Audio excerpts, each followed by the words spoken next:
বিষয়ে বরিশাল অঞ্চলের কর্মকর্তাদের নিয়ে অনুষ্ঠিত হচ্ছে মতবিনিময় সভা।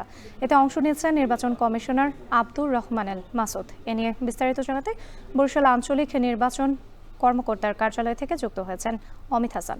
অমিত, আপনার কাছে জানতে চাই, এই যে বরিশালে মতবিনিময় সভা হচ্ছে ভোটার তালিকা হালনাগাদ বিষয়ে, সেখানে আসলে কি কি বিষয় গুরুত্ব পাচ্ছে আপনার কাছে জানতে চাই।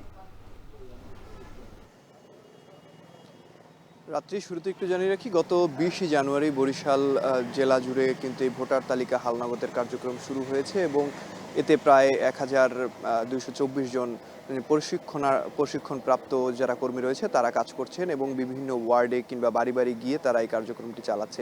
সে বিষয়ে আজকে মত বিনিময় শুরু হবে।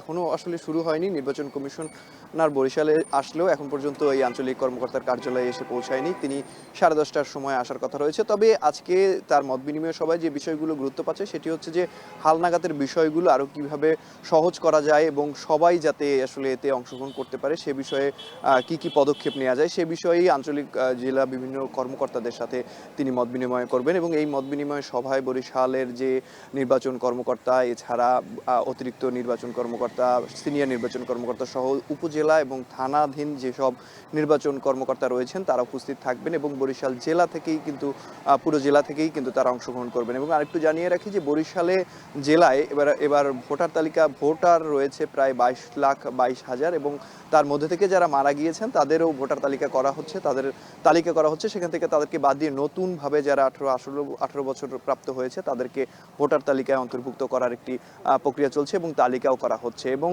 এতে আসলে যারা নতুন প্রজন্ম রয়েছে, যারা নতুনভাবে ভোটার হতে পারছে তাদের মধ্যে উৎফুল্ল আমরা জানতে পেরেছি কিংবা শুনতে পেরেছি। এবং আরেকটু বিষয় জানিয়ে রাখি যে বিভিন্ন বাড়ি বাড়ি গিয়ে এই কার্যক্রমটি পরিচালনা করা হচ্ছে এবং আগামী 13 তারিখ থেকে কিন্তু ছবি তোলার বিষয়টিও বিভিন্ন ওয়ার্ডেই বিভিন্ন কেন্দ্রের মাধ্যমে কিন্তু তোলা হবে এবং সেখানে গিয়েই ভোটাররা তাদের ভোটার তালিকায় সংযুক্ত হওয়ার জন্য যে ভোটার ছবি সেটি কিন্তু তুলতে পারবেন। এবং আরেকটা বিষয় জানিয়ে রাখি যে বরিশালের বিভিন্ন ওয়ার্ডে ইতিমধ্যে সেই কার্যক্রমটি চলছে এবং সে বিষয়েই মূলত আজকের এই মত বিনিময় সভার আয়োজন করা হয়েছে এবং আর কিছুক্ষণের মধ্যেই মত বিনিময় সভা শুরু হবে এবং নির্বাচন কমিশনার এবং যারা নির্বাচন কর্মকর্তা রয়েছে তাদের সমন্বয়ে মত বিনিময় সভাটি অনুষ্ঠিত হবে। তো বরিশাল থেকে এই ছিল আমার কাছে সর্বশেষ রাত্রি। বরিশালে চলছে